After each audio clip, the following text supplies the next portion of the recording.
depois da frustração que foi a eliminação do Flamengo no Mundial de Clubes, é hora não de buscar culpados, mas de encontrar soluções. Ao final de contas, a temporada ainda está por começar.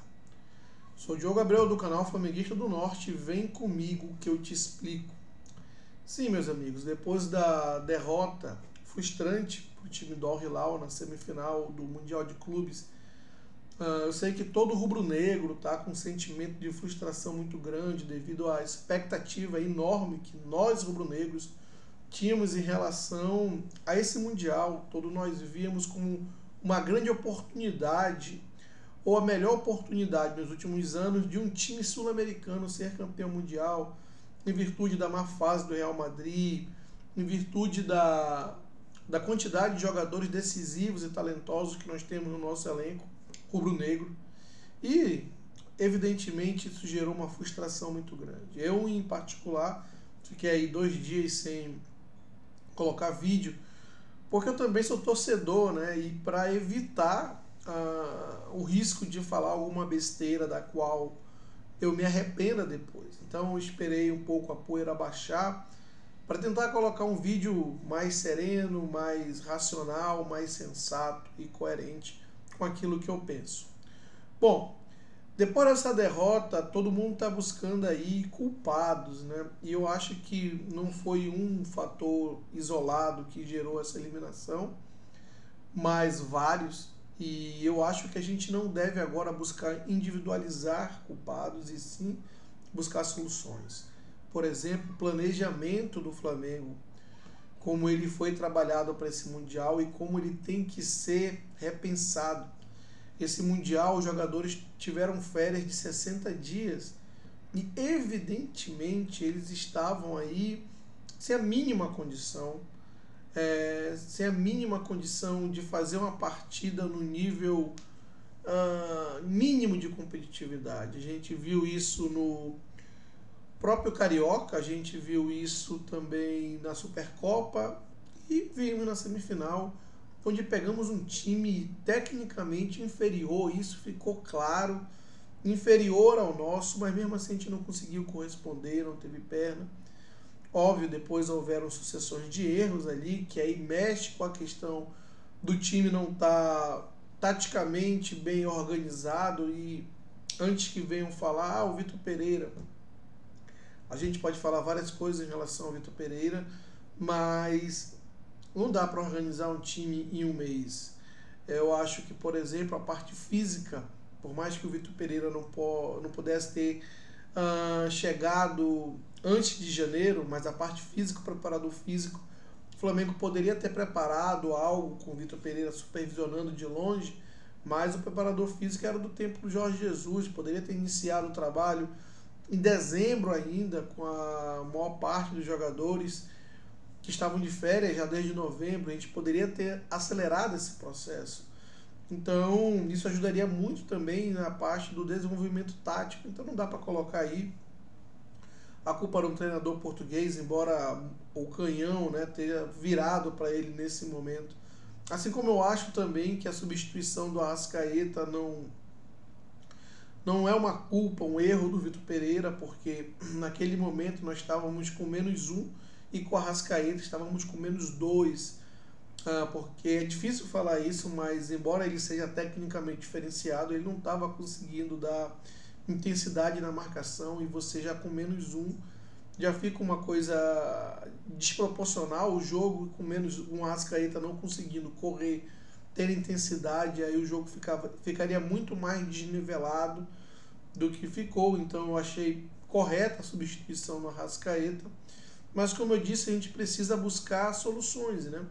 E a solução passa por um planejamento. A gente tem que ter no time do Flamengo, no clube Resgata do Flamengo, Clube de Resgata Flamengo, um projeto de futebol, uma gestão esportiva. Eu entendo que o Marcos Braz, ele faz um trabalho muito bacana no mercado, ele conhece o ambiente do Flamengo, ele consegue apaziguar ali a parte política do Flamengo. É um trabalho importante que ele faz. Ele é o dirigente mais vencedor do Flamengo nesse século, quiçá talvez o mais vencedor na história do Flamengo. O cara já ganhou 2 Libertadores, 3 brasileiros, fora Campeonato Carioca, Supercopa. É um cara vencedor, mas eu acho que o Flamengo precisa repensar a parte de gestão esportiva, de repente colocar um cara que realmente consiga dar um direcionamento, que entenda da parte campo e bola, entenda e consiga dar um plano, né, um plano de curto, médio e longo prazo para a gestão esportiva do Flamengo, qual é a filosofia de jogo do Flamengo, qual é a metodologia, quais são os objetivos, um cara que possa dialogar com o técnico, o cara que possa preparar, por exemplo, esse planejamento que não foi preparado. Os jogadores chegaram em janeiro, 30 dias depois estavam na competição mais importante, que é o Mundial. Então, faltou planejamento, na minha opinião, e a gente precisa rever essa estrutura do clube, ele precisa ser revista, né? Tem que ter um cara que discuta futebol, tem que ter um cara que discuta planejamento, né? O outro ponto também que a gente tem que começar a trabalhar, não adianta o Flamengo trocar técnico a cada 6 meses. A gente trocou o Dorival, eu não vou voltar ao que eu falei antes. Eu acho que o Dorival tinha atingido o teto dele. É um treinador pelo qual eu tenho muito agradecimento, mas eu acho que na parte de desenvolvimento tático do time ele tinha já batido no teto. Eu acho sim o Vitor Pereira um técnico mais qualificado. Agora, não adianta, depois de 30 dias, já colocar o cara na panela de pressão e já pedir a saída dele. Eu acho que isso daí só prejudica, isso aí só atrapalha o Flamengo. Eu acho que tem que dar tempo e eu acho que o Flamengo tem que parar de mudar de técnico. O Vitor Pereira, na minha opinião, é um técnico competente. Ele tendo tempo para trabalhar, principalmente nesse primeiro semestre, a gente vai chegar sim no segundo semestre muito forte, muito diferente do que está sendo agora e com certeza muito favorito a todos os títulos e dar a volta por cima no que está acontecendo agora. Eu tenho certeza que o Flamengo no mínimo ganha 2 desses 3 títulos do segundo semestre, porque ele tem um elenco melhor do que os outros, tem um técnico capaz, competente e tem todas as condições de desempenhar um grande trabalho. Agora não adianta a gente ficar trocando de técnico ou já criar um ambiente difícil, um ambiente que não é um ambiente propício para um trabalho de sucesso, um trabalho próspero. Então eu acho que agora a gente tem que acalmar um pouquinho, engolir, como eu falei, eu fiquei aqui 2 dias sem fazer o vídeo para não falar besteira, mas eu acho que agora a gente tem que dar tempo ao tempo, tem as competições, eu nem conto aí esse 3º lugar do Mundial, para mim esse jogo aí não conta em nada, mas dá tempo ao tempo, e aí sim, no segundo semestre, eu acredito que o time vai estar muito competitivo e vai conseguir descolar esportivamente dos seus rivais. Então, questão do planejamento, inclusive verificar quais são os jogadores, aproveitar esse primeiro semestre para ver quais são os jogadores que precisam realmente ainda contratar para fechar algumas lacunas, planejamento, né? Eu não sei, por exemplo, o que o Juan faz lá, ou que o Fabinho faz lá, mas deveria ter alguém que discuta campo e bola com o treinador para discutir um planejamento esportivo do time para o ano.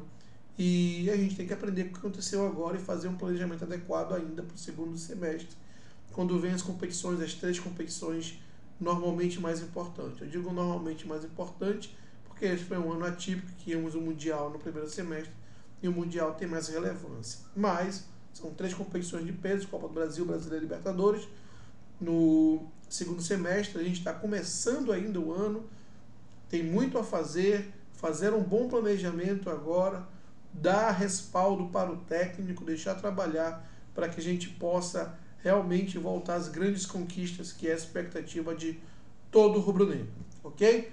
Não esqueça de se inscrever no canal, deixar aquele like, claro, compartilhe, comente esse vídeo também com seus amigos e um grande abraço, até o próximo vídeo.